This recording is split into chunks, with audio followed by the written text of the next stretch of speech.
Yovan ke yovano. Evet, işimi de hallettim. İşten çıktım şimdi. Kaçtım şifresi. Nayda ablaya geldim. Mihra'ya internetten çok güzel bir dolap aldık. Ay. Onu kurdu bugün de ona bakmaya geldim. Tirilaylaylim, tirilaylaylim.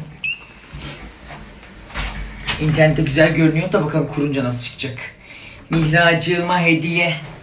Loki, ay Mihra deyince siz de anlayamadınız tabii. Lokeliye. Allah sen bilirsin. Ben gene kimseye yaranamam. Eve gideceğim daha bugün jalüziden kurtuluyorum bu arada. Evet. Tülcü arkadaş gelecek ve jalüzileri sökecekler. Allah'ın bağımsızlığımı ilan edeceğim. Kulaklarına. Sen kulaklarını mı deldirdin? Bakayım küpelerine. Hii, çok yakışmış. Çok mu güzel? Evet. Evet. Senin yok. Yo benim de kulağım delik ama bak küpem. Bak benim de var bak. Gördün mü küpemi? Ben evde ne yapıyorum? He? Ben evde ne yapıyorum?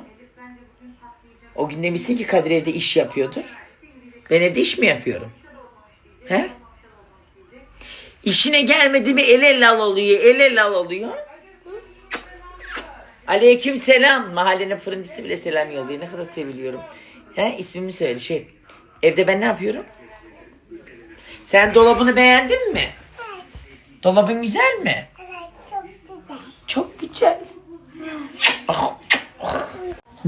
Mihra bak. Herkes seni çok seviyormuş. Bir öpücük gönder herkese.